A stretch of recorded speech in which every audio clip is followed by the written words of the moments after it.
ये खुदा की कसम याद रख, रज़्ज़ाक़ अल्लाह है, एक एक दाने को पैदा करने वाला खुदा है। कभी सोच अपने बारे में गौर कर, तू क्या था, तेरी औकात क्या थी? तू तो कुछ भी नहीं था, उसने एक कतरे से तुझे क्या से क्या बना दिया। खुदा की कसम कभी झांक के तो देख गिरबान के अंदर, अपने मुजस्समे में गौर तो कर, उसने दिल बनाया कितनी महफूज जगह रखा है, आंख रखी है सेफ्टी के लिए, कितने बेहतरीन वाइफर लगाए उसने। सोच सकते हो आप? खुदा की कसम खा के कहता हूँ, उसकी कारीगरी तो देखो, हाथ जहां से टूट जाए, बड़े से बड़ा डॉक्टर दोबारा वैसा नहीं जोड़ सकता जैसा मेरा खुदा बना सकता है, इसलिए कि कायनात को पैदा करने वाला मेरा खुदा है। जब तेरे खेत के अंदर दाना उगा था तब तू कहता खुदा का शुक्र है, पूरा पौधा बना था तू कहता खुदा का शुक्र है, बाल लंबी आई कहता खुदा का शुक्र है, फसल कट के आ गई उस ज़कात निकाल के दे देता। मैं कसम खा के कहता हूँ, अल्लाह तो ये कहता है तुम ज़कात दो, तुम्हारे माल की जिम्मेदारी मेरी है, हिफाजत मैं करूंगा, आग कभी न लगती, तबाही कभी ना आती,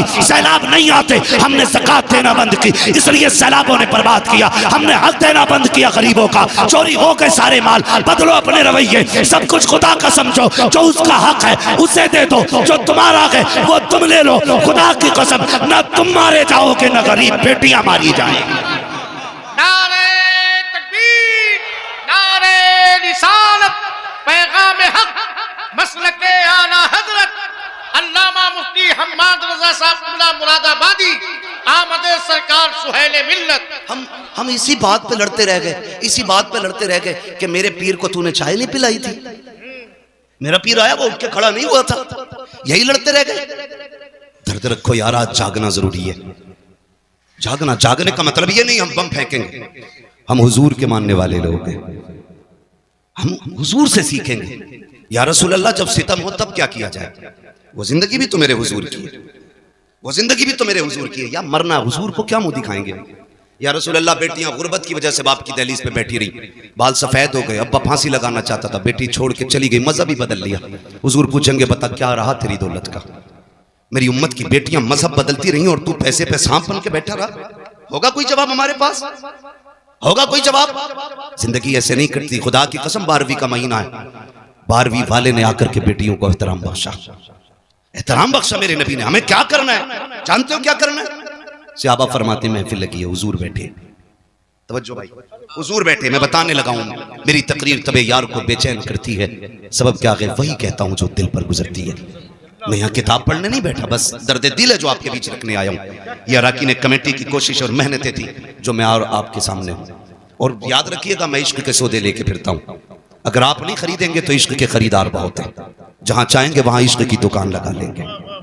अल्लाह का शुक्र है। बहुत गौर से मेरी बात सुनिएगा और आज के बाद बदलने की कोशिश कीजिए। खाली कमेंट में लिखते मुफ्ती सलमान जिंदाबाद, इश्क रसूल जिंदाबाद, ये काफी नहीं है। रवैये बदलें, अपने तरीके। आज का दौर कैसा है? हम लड़ते रह गए अपने अपने लिए, अपने अपने लिए, और बेटियां दीन छोड़ गई। तकलीफ होती है, 10 लाख से ज्यादा बेटियां गैर मुस्लिम हो चुकी है, 10 लाख से ज्यादा गैर मुस्लिमों की बेटियां। कहिए की वजह जब इंटरव्यू वालों ने पूछी ना, तो कहिए की ये निकली कि कोई हमसे निकाह ही नहीं कर रहा था, इसलिए हमने मजहब बदल लिया। हर किसी को 10 लाख चाहिए थे, किसी को 5 लाख चाहिए थे। बेटा है तेरा, बकरा नहीं है जो इसे तारीख पे बेचेगा। गैरत आनी चाहिए, आज लाजिम है। सहाबा फरमाते महफिल लगी, हुजूर बैठे, कहते हमने कुछ नहीं सुना, अचानक नबी कहने लगे। आका फरमाते मैं हाजिर हूं। कहते हैं थोड़ी देर चुप हुए, फिर फरमाया हुजूर ने मैं हाजिर हूं। कहते हैं फिर हुजूर खामोश हुए, फिर फरमाया मैं हाजिर हूं। 3 मरतबा ये कह के अचानक हुजूर उठे और दौड़ लगा दी। सहाबा फरमाते हैं हमने देखा अचानक हुजूर बगैर बताए चले गए। हमें चूंकि डर रहता था, मुस्तफा के दुश्मन बहुत है, लेकिन आशिक थे, कहने लगे हम पीछे पीछे दौड़े। हुजूर इतनी तेज गए कि हमारी नजरों से ओझल हो गए। कहते हैं सहाबा लेकिन फिर भी जिधर जिधर से खुशबू आ रही थी हम उधर मुड़ते जा रहे थे। खुशबू सूंघते सूंघते वहां पहुंचे जहां मेरा नबी मौजूद था। कहते हैं हुजूर गए और एक दरवाजा था पुराना, उस पे आके करीम खड़े। जरा सुने, आज सगी बहन दरवाजे पे आती है ना, तो भाई का कलेजा पानी पानी होता है। आ गई लेने के लिए, सगी बहन को चाय पिलाने तैयार नहीं होते हम। यूं तो सैयद भी हो, मिर्जा भी हो, अफगान भी हो, तुम सभी कुछ हो, बताओ कि मुसलमान भी हो। हमारे रवैये सगी बहन को पानी पिलाने तैयार नहीं होते। आ गई हराम का खाने। जबान को ताला लगा। बेटियां बहनें जब दरवाजे पे आती हैं ना, वो तुम्हारा लेके नहीं जाती हैं बल्कि तुम्हें और दे के जाया करती हैं। मेरे नबी को देखो खड़े दरवाजे पे। कौन? बेटी अभी तूने कहा ना काश मेरा बाप होता, चल मुझे वही समझ दरवाजा खोल दे।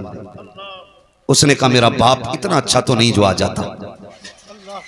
कहा फिर तूने ये भी तो कहा था ना काश मेरा भाई होता। महबूब फरमाते हैं चल वही समझ के खोल दे। उसने कहा मेरा भाई होता तो मैं यहां ना होता।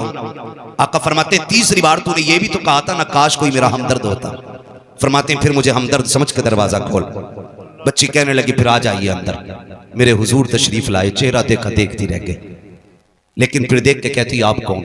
हुजूर फरमाते हैं ये न पूछ मैं कौन, ये बता बेटी तूने आवाज क्यों दी थी, रोई क्यों? बच्ची कहती है क्या बताऊं, 7 साल हो गए इस मकान के अंदर। मैं 8 साल की थी या 9 साल की थी, उस वक्त मेरा बाप मुझे बाजार में बेच के गया था और ये मुझे खरीद के लाया था। कहती है वो अच्छी आदत वाले आज तक मुझ पे सितम रहा है। मैं इतनी थक चुकी हूं कि अब मुझसे काम नहीं होता। ये देख मेरी उम्र 15-16 साल है, तुझे नहीं लगता मुझ पे बुढ़ापा आने वाला है? इतनी कमजोर हो गई हूं। महबूब फरमाते बेटी रोई क्यों? उसने कहा मोहतरम सुने तो सही बात, ये काम ज्यादा है, ताकत नहीं है, बीमार हूं, सर में दर्द है। आज जब मुझ पे सितम हुआ मुझे याद आया मेरा बाप 7 साल पहले बेच के गया था बाजार में। काश मेरे बाप ने मुझे बेचा ना होता, और अगर बेचा था तो आज देख लेता, मेरी हालत देखता तो यहाँ रहने न देता। जब उसने अपना हाल दिल बताया है, नबुव्वत वाली आंखों से आंसू बरसने लग जाते हैं। खुदा की कसम 2 मिनट अखबार पढ़ के हम थोड़ी देर टेंशन करके नजरअंदाज कर देते हैं। मेरे नबी का किरदार देखो, जब बच्ची ने रोना शुरू किया है, आका करीम सल्लल्लाहु तआला अलैहि वसल्लम फरमाते हैं बेटी मालिक कौन है? कहा एक यहूदी मेरा मालिक है। कहा कहां रहता है? कहा आप क्या करोगे पूछ के? मेरे नबी फरमाते हैं बेटी मैं तुझे आजाद कराने आया हूं। इतना सुना बच्ची कहती है यहाँ कौन किसके दर्द बांटता है, कौन किसके दुख बांटा करता है? मेरे नबी ने कहा था बेटी मैं आया हूं। सहाबा से कहते हैं सामान इकट्ठा किया जाए। सारे सामान की गठरी बांधी गई। कान खोल के सुनना प्यारे, अंदाज़े बयां मेरा बहुत शौक नहीं है, शायद के उतर जाए तेरे दिल में मेरी बात। जब सारी गठरी बांधी है, आका करीम ने बेटी का हाथ पकड़ा गया, लेकर के चले गए। साहबी गठरी लेके जा रखे हैं। आका कहते हैं ये गठरी किसकी है? आका इस बच्ची का सामान है। मेरे नबी कहते हैं लाओ ये सामान हमें दे दो। क्या करोगे? आका कहते मैं अपने हाथ में लेके चलूंगा, सरकार गुलाम हाजिर है, हम लेके चलेंगे। तब मेरे नबी ने कहा था ये मेरी बेटी का बोझ है, मुझे उठाने दो, ताकि कयामत तक कल किसी बाप को अगर बेटी का बोझ उठाना पड़े उसे गैरत नहीं आनी चाहिए। नबी की सुन्नत समझ के बेटी का